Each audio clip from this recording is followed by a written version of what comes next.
Today I'm going to present dynamic college admissions and the determinants of students' college retention. This joint work with Ignacio Rios at UT Dallas. We know higher education is both valuable and scarce resource, but it also exhibits very low yield, measured by low retention and on-time graduation rates.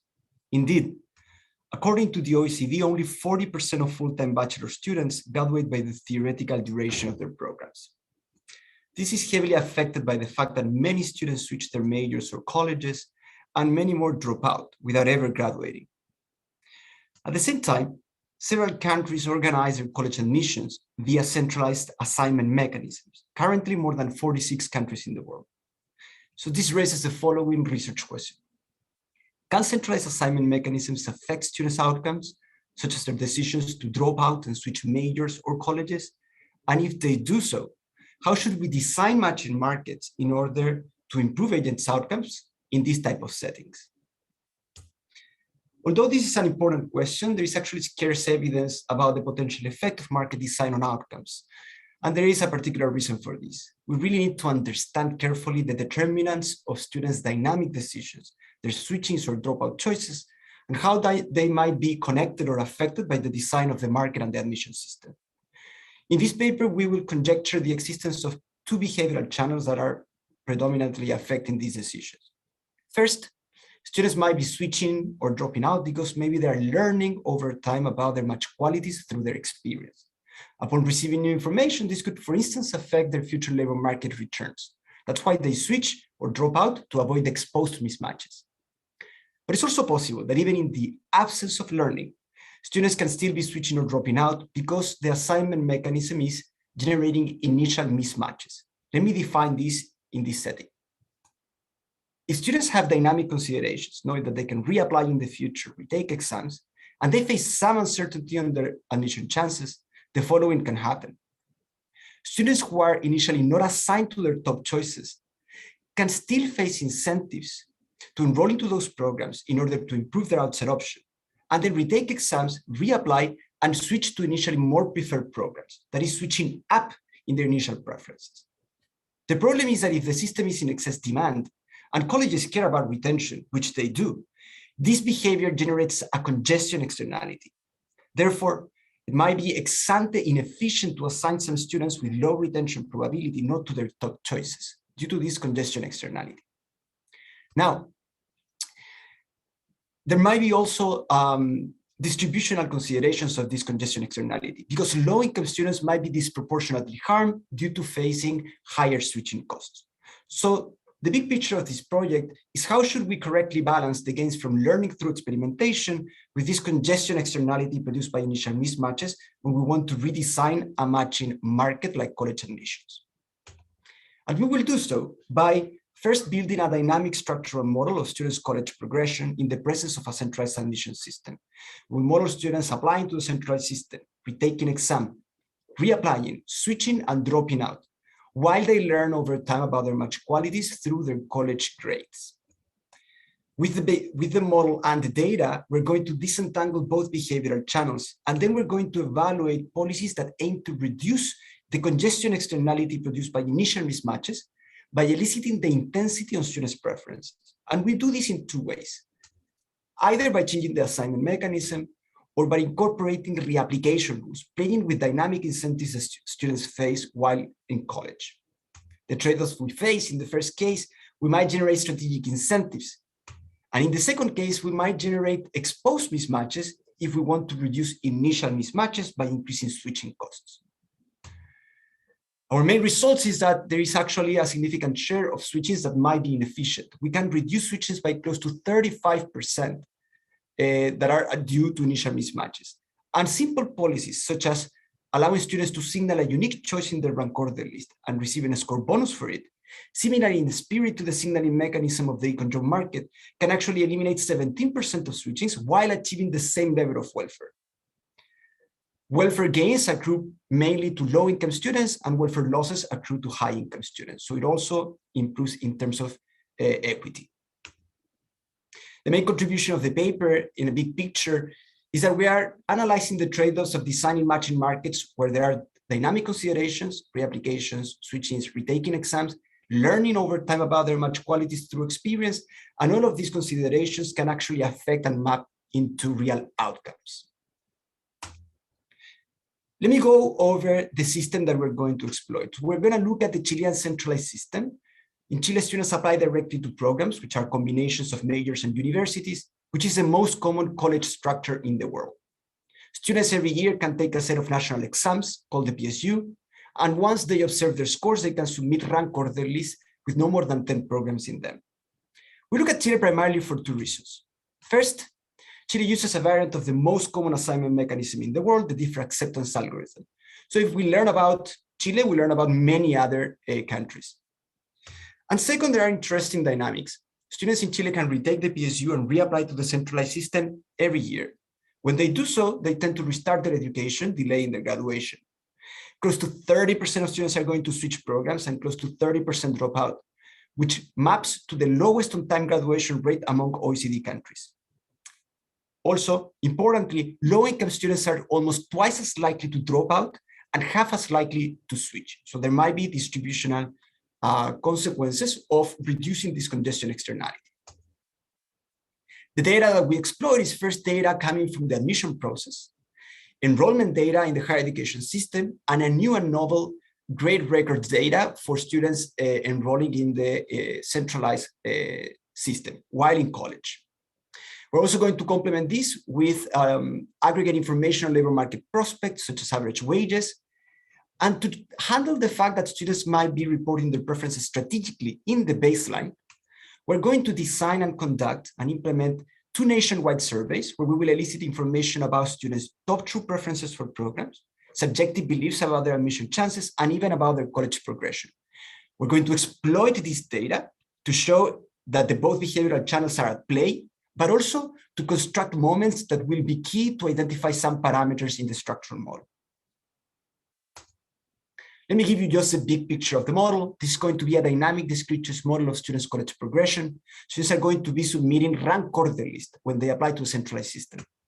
Students will be forward-looking, and they will have an observed heterogeneity, persistent idiosyncratic preferences at the major and college level, which will capture the unobserved portion of the preference intensity that triggers the initial mismatching channel.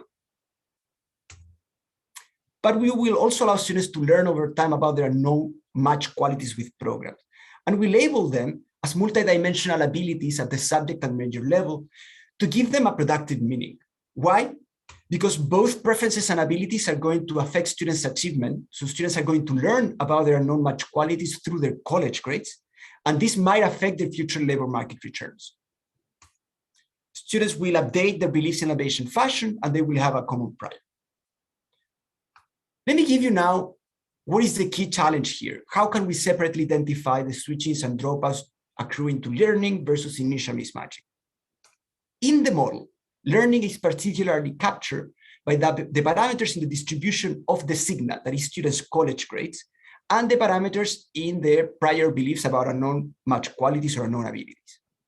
Intuitively, the variation that helps us to identify these parameters is a correlation between college grade and student outcomes, such as switchings and dropouts, but also that we observe a panel of repeated respondents in the surveys, and we get variation in students' top true preferences. Intuitively, if the learning channel is strong, we should observe that students who receive lower grades than expected are significantly more likely to switch to programs that were not initially listed in their application list, switching out. For the initial mismatching channel, the main parameters that capture this are the idiosyncratic and persistent preferences at the major and college level. Here we exploit the fact that students tend to rank several programs in their list, and we look at the correlation patterns within initial preferences before they have learned anything about their match qualities through their grades. And also that there is some variation, exogenous variation in the preference of assignment of students, and we see how this correlates with switching outcomes. For instance, if the initial mismatching channel is relatively strong, we should observe that students who are barely not assigned to their top choices need to be significantly more likely to reapply and switch to initially more preferred programs, regardless of their college grades. And this is exactly what we see. So the variations in the data show the following. If we exploit the discontinuities created by admission cutoffs, we can estimate the causal effect of not being assigned to your top preference on several outcomes. Here I'm showing you these causal effects on the probability of reapplying to the centralized system or switching. What we observe is that close to 50% of these switches are to more selective programs, and between 25 and 50% move up in their initial preferences, consistent with the initial mismatching channel. We're going to exploit all of these variations and build moments for the estimation of the structural model. For the learning channel, we look at the repeated respondents in the surveys, and we see that 60% of reapplicants declared to have changed their top two preference for program. Quite a lot of preference variation over time. But also we're going to look at the correlation patterns between college grades and student outcomes. We see that the probability of switching up is uncorrelated with college grades. But when we look at students who receive lower grades than expected and switch, they are typically switching out.